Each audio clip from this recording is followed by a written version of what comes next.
박사님 강의 큰 박수로 시작하도록 하겠습니다. 의료재단 좀 볼게요. 지금 제가 보여드린 거는 개인 병원을 운영하고 있는 원장님 케이스를 하나 보여드린 거고요. 이 케이스는 이제 의료재단을 지금 운영하고 있어요. 이 원장님은 의료재단을 만들게 된 계기를 제가 물어봤어요. 왜 만들었어요? 그랬더니 예전에 의료재단 법인으로 가면은 세제 혜택도 좋고 병원을 키워볼 생각으로 의료재단을 만들었대요. 의료재단을 만들고 나서 병원이 많이 급성장한 거죠.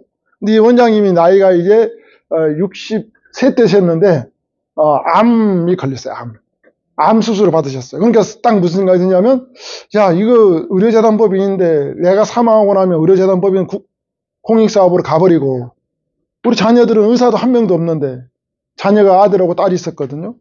우리 아들, 딸에게 해준 게 없네? 이 생각이 든 거예요. 그럼 이걸 어떻게 해야 될까? 본인이 처음에는 의료재단 병원으로 가면 좋겠다 생각해서 갔지만 이제 승계구도, 자산 승계 이 이야기로 접어드니까 이게 걸림돌이 된다는 거죠. 그래서 의료재단에는 돈이 지금 되게 많아요. 의료재단에 있는 돈을 어떻게 하면 자녀 쪽으로, 후손 쪽으로 흘려보내줄 수 있을까? 거기에 대한 컨설팅입니다.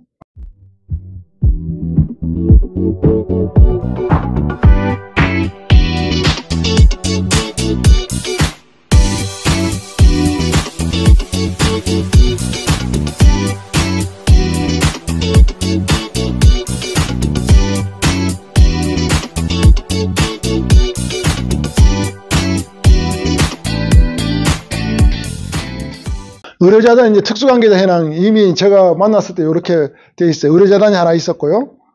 이 원장님은 이제 이야기를 많이 들었어요. 들어가지고 이미 많이 진행을 했어요. 그러니까 이 원장님 보면 언제부터 진행했냐면은 제가 만나기 전 5년 전부터 이미 일을 진행을 많이 하고 있었어요. 보니까 법인이 몇 개 있어요. 지금 여기 하나, 두 개, 세 개가 있죠. 거기에 또 뭐가 있어요? 복지재단까지 또 하나 더 있습니다. 여기다가 또 여기까지 하나 있어요. 이렇게 의료재단의 지분을 보면 이 법인은 의료재단이 51% 갖고 있고 자녀가 49%. 순이익은 이제 설립 별로 안 나고 있어요. 1,900만 원 정도. 그 다음에 여기 법인은 자녀가 100%. 순이익은 9억 1천 정도 나고 있어요. 여기는 자녀가 100%. 여기는 적자네. 제가 물어봤어요. 왜 여기는 이익을 나고 있는 여기는 별로 안 되고 있어요. 그랬더니 여기는 하니까 여기서 세금이 나오더라는 거예요. 증여세가. 그러니까 세무사님이 이거 이쪽으로 매출하는 게 중단하세요. 그래서 안 하고 있다는 거예요. 그래서 제가 세금이 얼마나 나옵니까? 그랬더니 원장이 몰라요. 얼마 나오는지. 얼마나 나오는데 그래서 세금이 얼마나 나오는지 따져봐야 되고 세금을 납부하고서라도 이게 효과가 크다 그러면 해야 되는 거 아닙니까? 그랬더니 법을 어기는 거라서 하면 안 된다고 그랬다네. 무슨 법을 어기는 거라고 그러던가요? 그랬더니요. 여기는 특수관계자가 돼서 일감 몰아주기, 일감 떼어주기 해당이 돼서 증여세를 내야 되는 증여이익에 대해서 그 불법이라. 제가 그 불법은 아니고 특수관계 법인들끼리 거래에 대해서 발생되는 일감 몰아주기, 일감 떼어주기에 해당되는 거는 증여세로 내라라고 법이 정해져 있지 이게 하지 말라고 되어 있는 건 아니다. 그럼 증여세가 얼마가 나오는지를 계산해 봐야 되지 않겠냐. 증여세 납세하고서라도 이 효과가 있다 그러면 하는 거 아니겠느냐라고 이야기했어요. 여기는 중소기업에서 벗어났어요. 그러니까 여기가 두 회사는 중소기업이 아니에요. 그러니까 쉽게 말하면 중견 중소기업이 벗어나서 이 사이에는 일감 몰아주기, 일감 떼어주기에 해당이 되는 상황이었어요. 지금 이런 상황을 이제 제가 정리를 해가는 내용을 보여드리도록 하겠습니다. 또 하나 여기 있었어요. 자녀 개인 사업체가 던킨 도넛이 있었어요. 그 다음에 부동산 임대 사업을 크게 하고 있어요. 이 의료재단 병원 중에 절반 정도는 의료재단 거고 절반 정도가 원장님 개인 거였어요. 근데 그 건물이 엄청 큽니다. A동, B동이 있었는데 A동은 재단 병원이었고 B동이 원장님 개인 거였어요. 거기에 대한 세금도 어마어마하게 나오겠죠. 그래서 여기에 대해서 이제 정리를 해가는 방법을 보여드리도록 하겠습니다.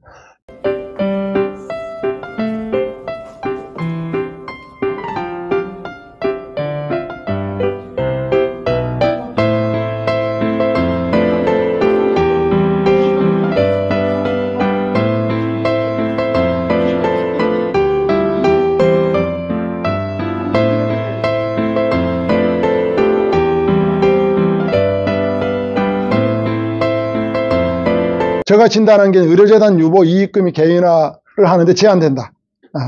제한된다. 그래 가져올 수가 없다라는 거죠. 검토를 해봤던 문제점은. 두 번째로는 특수관계법인과 거래를 통한 이익의 증여 의제, 일감 몰아주기에 해당되는 상황이다라고 이제 진단했고요. 세 번째로는 특수관계인으로부터 제공받은 사업기회로 발생한 이익의 증여 의제, 사업기회 제공에 해당되는 법인이다. 두 개의 법인은. 네 번째로는 이제 자산승계, 부동산, 현금성 자산이 엄청나다. 여기에 따른 상속세, 증여세가 부담 가중되고 있다라는 거죠. 그러면 1, 2, 3, 4를 어떻게 잘 정리를 해가면 효과적으로 가져갈 수 있을 것인지에 대해서 이제 쭉 꼭지별로 말씀을 드려볼게 진행했던 내용을 재단병원 계열 실태 관련 법령을 좀 봤어요. 일감 몰아주기 이제 증여의제 과세제도를 검토를 해봐야 되겠죠. 일감 몰아주기는 해당이 되죠. 이미 여기 수혜법인이 있고 특수관계법인, 이 병원이에요. 병원이 자녀법인이죠. 여기가 중소기업이 아니기 때문에 여기에서 매출이 발생되는 부분에 대해서는 증여이익으로 봅니다. 그 매출 10억이 일어났다 그러면 10억을 전체로 다 보는 게 아니라 50% 초과되는 부분 5억에 대해서만 증여의제로 보고 5억은 증여의제로 안 봅니다. 또 지분율에 따라서 특수관계자 지분이 50% 미만이면 또 해당이 안 돼요. 50% 이상 가져야만이 해당이 돼. 이런 관련 내용들이 쭉 있습니다.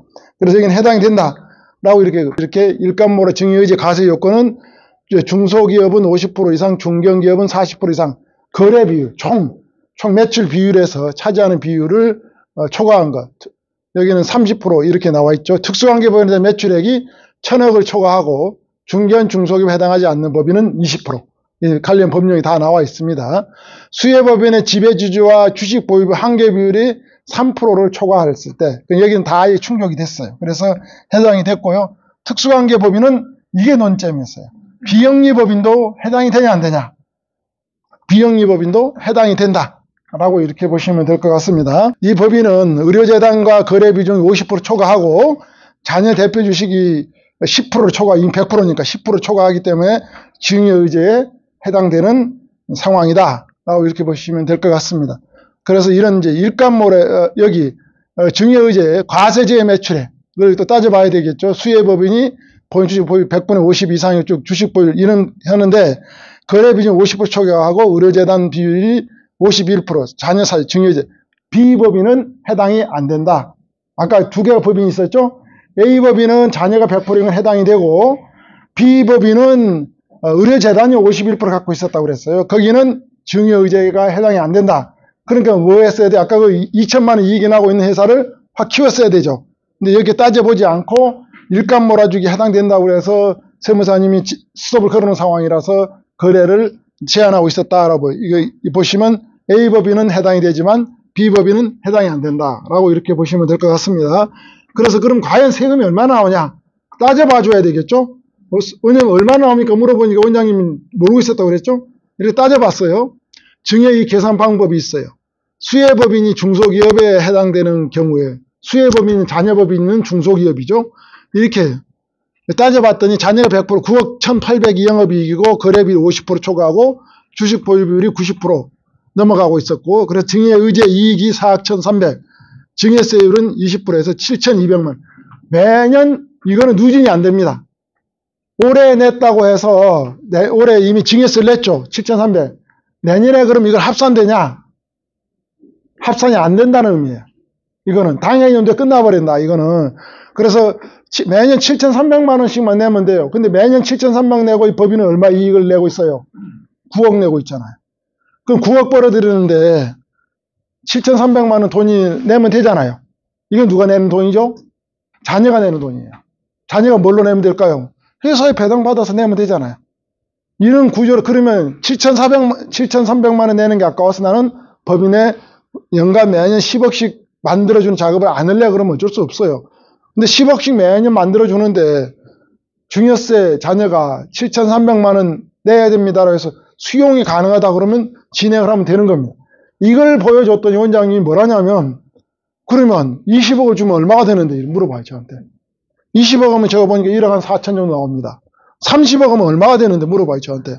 30억 정도 하면 1억 9천 정도 나옵니다. 야 그럼 30억씩 저기 거래를 시키고 순이익 개념으로 한 2억도 안 되는 금액인데 그거 하면 되잖아. 근데 왜 안 된다고 그랬어? 뭐냐면 제대로 이야기를 안 해줬다는 결론인 거죠. 그래서 이거는 언제 내냐, 세금은 이제 법인세 신고 이후 3개월이 되는 날, 쉽게 말해 올해 일어난 일을 내년 3월에 법인세 신고하잖아요. 거기다 플러스 3개월, 내년 6월 달에 증여세 이거 납부하면 된다라고 이렇게 보시면 될 것 같습니다. 그래서 특수관계에 있는 법인에 대해서는 이제 증여세가 있다. 그런데 계산을 해보자. 계산을 해봐서 감당할 수 있는 그 금액인지 아닌지를 검토를 해보면 된다라고 이렇게 보시면 될 것 같습니다. 일감 몰아주기 이제 이렇게 현 상태 유지를 해서 매년 증여세 납부하자. 순이익 증가에 따라 유동적이다. 이 안을 제시했죠. 이 안은 뭐냐? 두 번째 비법인 있죠. 비법인은 의료재단 지분 51% 있잖아요. 그냥 과감히 가져와 버리자. 자녀 쪽으로. 가져와 버리자. 그 두 개 다 내보자라는 거죠. 또 하나는 이걸 의료재단 지분 51% 자녀법인 A법인 이미 증여세 내기 싫으면 여기에 갖고 있는 100이잖아요. 이게 이렇게 51%를 의료재단에서 인수를 하자. 그러면 증여의지에 해당이 안 된다. 그럼 결국은 지배구조 어떻게 돼? A법인도 51대 49, B법인도 51대 49 이렇게 된다. 그럼 여기서 파는 과정에서 시가를 평가하니까 비상장주식 가치 평가를 해봤더니 한 주당 가격이 18만 원 정도 나오더라. 그럼 이걸 팔면은 돈이 들어오지 않겠냐? 이 두 개 안 이렇게 같이 이제 복수로 제한을 하는 겁니다. 가능성은 다. 세 번째로는 이제 의료재단과 매출 거래 비중을 50% 이하로 조정하면 된다. 그러면 다른 것과 어떻게 매출 비중을 만들면 되겠죠. 그 비중을 어디서 만들면 되냐? 지금 임대 수입이 발생되고 있는 게 원장 개인가라고 그랬죠. 그 개인 임대 건물을 자녀법인으로 이전시키자. 이전시키면 임대 수입이 들어올 수 있겠죠. 그 임대 수입하고 조절하면 그만큼 증여의지에 해당이 안 되니까 그 임대 법인을 개인 임대 사업자를 법인으로 자녀로 주자. 자녀로 줄 때는 그럼 지금 원장님이 취득가격과 지금 감정가격 차이가 많이 나잖아요. 그 양도세가 어마어마하게 나와서 못 오겠다는 거예요. 그럼 어떻게 하면 될까요? 여기서 또 등장합니다. 중소기업 간 통합. 강의로 넘어갔죠. 원장님 개인 사업자, 임대 사업자와 법인 사업자를 통합시켜버려요. 그러면 원장님이 뭘로 받으면 돼요? 현금으로 받는 게 아니라 뭘로 받아요? 주식으로 받죠. 그리고 양도소득세 2월 가서 신청을 하고 원장님은 지금 내는 세금이 없고 주식을 갖고 있으면 주식을 가지고 감자 처리라든지 이런 방식으로 해서 상속가표를 떨어뜨려 가는 작업이 여기서도 등장을 합니다. 그래서 컨설팅을 할 때는 여러 시각에서 종합적으로 들어가 줘야만이 된다라고 이렇게 보시면 될 것 같습니다.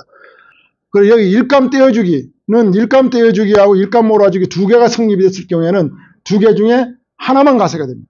하나만 가세되기 때문에 두 개 다 이렇게 봤을 때 하나만 가세된다라고 이렇게 보시면, 그래서 일감 몰아주기에는 해당 일감 몰아주기와 겹칠 때는 한 개만 과세가 되는데 두 개 중에 높은 걸로 과세가 돼서 법인은 하나만 해당이 된다. 일감 떼어주기만 해당이 된다라는 걸 이제 검토를 했습니다. 이런 내용들이 관련 법령에 이렇게 다 나와 있다. 계산 방법이 좀 복잡하지만 잘 보시면 이렇게 관련 법령 속에 다 들어있다. 대형 종합병원 의료기 간납사 세 거 중 한 곳은 가족회사. 기사 많아요. 근데 원장님들이 이거 하면 불법 아니냐 소리를 자꾸 해요. 불법이 아니다는 거예요.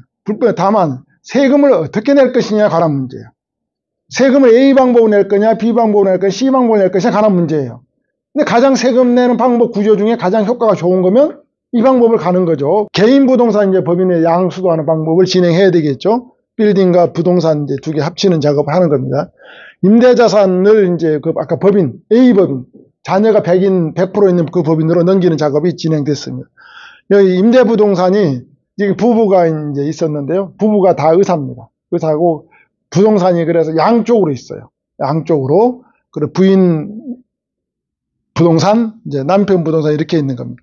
부동산을 이렇게 이제 해봤더니 출자 전환 금액은 평가 금액이 한 80억 정도가 나왔어요. 순자산가액이 80억 정도 나와서 취득세는 법인 3억 내고 넘기는 작업을 이렇게 했다. 그래서 개인이 내던 임대소득을 없애고 법인으로 이전해주면, 그럼 여기서 이제 뭘 더 받을 수 있어요? 원장님이 연봉을 5억 받고 있더라고요. 연봉을 5억 받고 있는데 왜 5억 받으세요? 그랬더니요. 여기서 나오는 게 임대소득이 5억이 있대요. 5억. 5억이 있으니까 두 개 합치면 10억이 돼요. 세금이 건강보험료가 너무 많다는 거예요. 그래서 제가 그랬어요. 그럼 이 5억을 떼서 법인으로 줘버리고 연봉을 그만큼 보존합시다. 연봉 8억으로 가져가면 세후 똑같아진다 라고 했어요. 그럼 연봉 8억으로 가져가면 병원에서 받는 거잖아요. 연봉 8억은. 그래서 병원에서 연봉을 더 가져오는, 병원에는 비용 처리를 다 할 수 있는 룸을 만들었다라고 이렇게 보시면 될 것 같습니다. 그래서 이사장님의 소득구조 변화를 통해서 절세를 가져간 전략이다라고 이렇게 보시면 될 것 같습니다. 매출 확장 전략. 의료재단에다 50을 팔자는 거예요.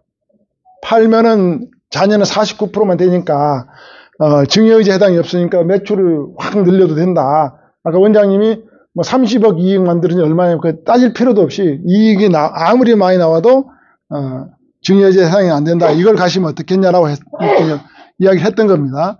이렇게 지분구조를 변화시킨 의료재단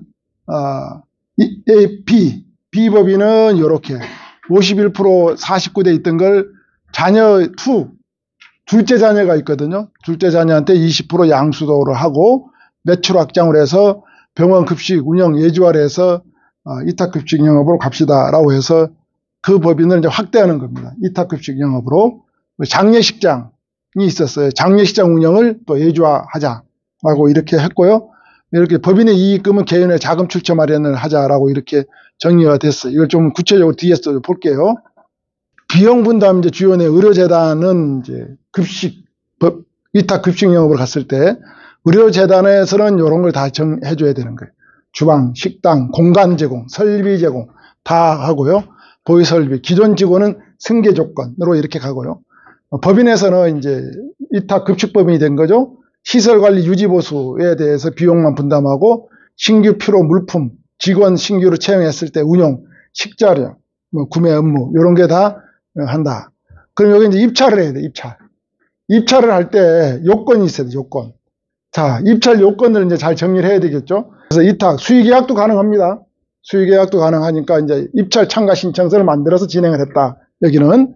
그래서 여기 보면은 이제 월 급식 인원이 환자하고 직원이 2,000명입니다. 환자 지금 이제 30이라 30이라니까 18만 명이 이제 한 달에 식사를 하는 거예요. 급식 단가는 5,500원, 월 매출은 9억 9천, 연간 118억짜리가 법인 매출이 일어난다. 그래서 당기순이익은 30% 이익률을 기존에 있는 걸 봤을 때 35억 정도. 이 법인의 35억을 이익을 추가로 더 만들어낸다라고 이렇게 보시면 될 것 같습니다. 그리고 이게 이제 위탁급식. 여기서 아까 제가 말씀드린 급식 단가를 5,500원 줬죠. 직영을 하면 5,000원 나오거든요. 500원이 더 나간다. 그러니까 원장님 처음에 안 한다. 그랬었어요. 근데 500원 제가 설명을 잘하니까 해야 되겠네라고 해서 진행이 된 사례다. 그러면 이제 의료법을 봐야 돼요. 의료법. 이게 불법인지 아닌지를 따져봐야죠. 의료법에 보면 부대 사업을 할 수 있도록 병원 급식 예주와 관련 검토인데요. 의료법에 보면 그러니까 이 컨설팅 하려고 하면 이제 뭘까지 이제 들어와 봐야 되는 거예요. 의료법까지 이제 봐야 돼요. 의료법 49조에 보면 휴게 음식점업, 일반 음식점, 이용업, 미용업을 이제 편의를 위해서 보건복지부령으로 정하는 사업을 할 수 있다. 여기 보시면 이제 음식점업 가능하잖아요. 누가 병원에서 가능하다. 그리고 여기 이제 2항에 보면 타인에게 임대 또는 이탁하여 운영할 수 있다라고 되어 있습니다. 이탁 운영이 가능하다. 그러면 의료법 시행규칙에 가보면 부대 사업에 보면 60조 가서 보면 이탁 급식 영업을 예주 영역이 가능하다 되어 있어요. 이 법령대로 가는 겁니다. 그래서 병원 급식 예주화가 가능하다. 법인에서 병원 이탁 급식업을 운영을 가능하고 예주도 가능하다라고 이렇게 보시면 될 것 같습니다. 그러면 이런 이탁 급식 영업 하려고 하면 또 이제 무슨 법령을 들여다봐야 될까요? 식품위생법을 또 들여다봐야 되죠. 이게 단순하게 컨설팅 하는 거 아닙니다. 어마어마한 내용이 튀어나오고 있는 거예요. 이걸, 자, 식품위생법 37조에 보면 영업허가가 있어요, 영업허가. 어떻게 하라는 내용도. 누구한테 신고하라는 내용. 식품 시설 기준은 어떻게 하라는 내용들이 다 등장합니다. 그래서 이런 식품 적격업이에요, 여기는. 식품 적격업에 해당이 된다라고 이렇게 보시면 되고요. 그러면 이제 식품위생법 시행령에 봐보면 이탁급식 영업은 이렇게 하라고 되어 있어요. 그러면 그 다음에 이제 뭐를 검토해야 될까요? 사업자 등록을 검토를 해야 되겠죠. 사업자 등록에 보면 업종은 이탁급식 영업의 주 영업 형태는 음식류 조리 판매고 부수적 영업 행태는 음주행위 금지라고 이렇게 해서 사업자 등록까지 진행이 된다라고 이렇게 보시면 될 것 같습니다. 여기 보시면 이제 입탁규칙, 시행규칙 좀 보면은 이런 내용들이 나와요. 어떻게 하라. 교육은 받아야 돼. 교육을 누가 받아야 돼. 이거 다 안내를 다 해줘야 됩니다. 전부 다. 이거 다 해줘야만이 나중에 추후 문제가 되지 않도록 이제 하려 그러면 이런 내용 다 해주고 이런 신청까지 다 진행을 해줘야 된다라고 이렇게 보시면 될 것 같습니다. 의료재단 이제 부대 사업을 장례식장 운영을 하고 있었다 그랬죠. 현재 지금 급식법은 직영을 하고 있었습니다. 급식은. 근데 그걸 예주화로 주는 걸 제가 설명을 드렸고요. 두 번째 이제 장례식장. 현재 다른 사람한테 임대를 주고 있더라고요. 이탁 운영을 하고 있습니다. 그리고 현재 운영 중 이걸 계약 기간이 종료가 되면 이탁을 가지고 오자. 법인으로. 그래서 계약 및 운영 상황을 추후 검토해서 결정하자. 그러면 이 직접 자기 법인에서 장례식장 운영이 가능한지도 검토해 줘야 되겠죠. 검토를 하면 이제 뭘 봐야 될까요? 의료법을 또 보면 돼요. 의료법. 의료법 보면 장사 등에 관한 법률 29조 1항에 따라 장례식장 설치 운영이 가능하도록 되어 있어요. 병원이. 그럼 이걸 장사 등에 관한 법률에 따른 장례식장 운영할 때는 타인에게 임대 또는 이탁 운영하여 할 수 있도록 되어 있어요. 이 법령에 따라서 가능. 그러면 또 무슨 법령을 또 봐야 될까요? 장사 등에 관한 법률을 또 봐야 돼요. 자, 엄청나게 많이 들어가죠. 장사 등에 관한 법률 29조에 보면은 장례식장 영업의 신고를 보면 장례식장 소재지 관할한 시장 등에 신고해서 한다라고 이런 내용이 있어요. 그래서 이런 관련 법령들을 다 꼼꼼히 살펴서 다 진행해야 된다. 그러니까 병원 컨설팅을 한다 그러면 한 시각, 한쪽, 조세 쪽만 들여다보니까 이건 다 문제 있고 리스크 있고 이런 쪽만 이렇게 이야기할 수밖에 없어요. 왜? 다른 부분을 해소가 안 돼요. 모르니까. 그런데 이걸 모든 분야를 다 알고 나면 요렇게 정리를 해서 가면 합리적이고 합법적인 구도 내에서 절세 전략이 나오고 자산 승계 구도가 나올 수 있겠다라고 판단을 해서 거기에 맞도록 사용에 맞도록 컨설팅이 진행되면 된다라고 이렇게 보시면 될 것 같습니다. 의약품 도매상 좀 볼게요. 의약품 도매상. 병원 컨설팅에 할 수 있는 내용은 다 등장하는 겁니다. 지금. 다 등장해요. 전부 다. 의약품 도매상 좀 볼게요. 의약품 도매상은 또 뭘 봐야 되냐면요. 약사법을 봐야 됩니다. 약사법. 법 많이 나오죠. 엄청나게. 약사법을 나와요. 약사법. 약사법에 보면 이런 의약품 도매상을 어떻게 하는지 쭉 다 나옵니다. 그래서 여기 안 되는 게 있어요. 해당 법인의 임원 및 2촌 이내 친족이 운영하고 있는 법인은 안 돼요. 그러면 의약품 도매업을 하려고 그러면 그 특수관계자와 거래를 병원과 거래를 하려고 그러면 거기에 임원이 나의 친족이 있으면 될까요? 안 될까요? 안 된다는 거예요. 임원을 하면 안 된다는 거예요. 임원. 친족이 있으면 안 돼요. 보시면 임원. 해당 법인은 사실상이 100%. 그 다음에 뭐냐? 주식을 몇 프로까지 갖고 있어야 돼요? 50%. 50% 초과하면. 그러니 다 또 그래 가면 의약품 도매상은 하면 안 된다던데 라고 이야기해요. 불법이라던데 이야기해요. 불법이 아니라 이렇게 하는 내용이 제한되어 있다라고 이렇게 보시는 게 정확한 표현이에요. 그럼 어떻게 되느냐? 그 의약품 도매상에 하는 법인에 대해서는 임원을 내 특수관계자가 하면 안 된다. 두 번째 조건, 그 법인이 50% 이상 특수관계 지분을 가지고 있으면 안 된다. 라고 이렇게 보시면 돼요. 그래서 기존 공급자가 51%, 자녀 주주가 49%, 자녀 및 원장님 법인 임원 등재 금지. 자, 개인이 이제 만일에 의약품 도매상이 되면은요, 요게 다 걸려요. 2촌 이내 그 다음에 법인이고, 그러니까 개인 사업자로 의약품 도매상을 하면 특수관계자 거래하면 아예 안 됩니다.